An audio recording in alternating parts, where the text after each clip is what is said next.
বীরশ্রেষ্ঠ মুন্সি আব্দুর রৌফের ৪৩তম মৃত্যুবার্ষিকী আজ।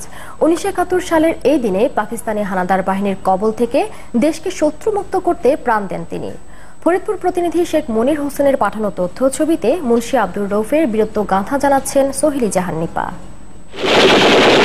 ১৯৭১ সালের ২০ এপ্রিল রাঙামাটি মহালছড়ির বুড়িঘাট এলাকায় শত্রু সেনাদের সঙ্গে যুদ্ধ করেছিলেন বিডিআর সদস্য ল্যান্স নায়েক মুন্সি আব্দুর রৌফ।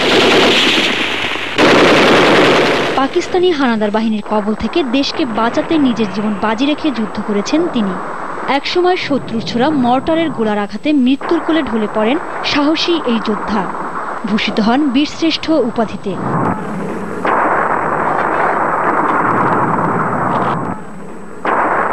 জাতির এই শ্রেষ্ঠ সন্তানের মৃত্যুবার্ষিকীতে কোনো কর্মসূচি না থাকায় ক্ষোভ জানিয়েছে তার পরিবার। আমার ছেলের নামে উপজেলা করা হোক। আমার চাচা বীরশ্রেষ্ঠ মুন্সি আব্দুর রৌফের আজ ৪৩তম শাহাদত বার্ষিকী।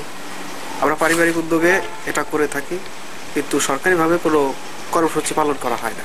এই বীরশ্রেষ্ঠের স্মৃতি রক্ষায় গ্রামের বাড়ি রৌফ নামে পরিচিত ফরিদপুরের কামারখালী ইউনিয়নের সালামতপুর গ্রামে পাঠাগার ও জাদুঘর স্থাপিত হলেও অনুন্নত যোগাযোগ ব্যবস্থার কারণে পাঠক ও দর্শনার্থীদের আনাগোনা নেই বললেই চলে।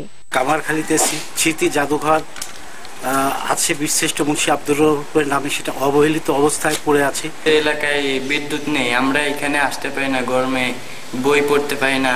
তবে শিগগিরই ব্যবস্থা নেওয়া হবে বলে জানান জেলা প্রশাসক। এই বছর নাগাদ হয়তো একটা বরাদ্দ আসতে পারে, যাতে করে রাস্তাটা নির্মাণ করা যায় এবং তার আগে নদী ভাঙনটা রোধ করা যায়। নদী ভাঙনটা রোধ করা না গেলে যতই আমরা রাস্তা বাড়ি না কেন, রাস্তাটা থাকবে না। বীরশ্রেষ্ঠ মুন্সি আব্দুর রৌফের স্মৃতি রক্ষায় কর্তৃপক্ষ যথাযথ পদক্ষেপ নেবে বলে আশা ফরিদপুরবাসীর।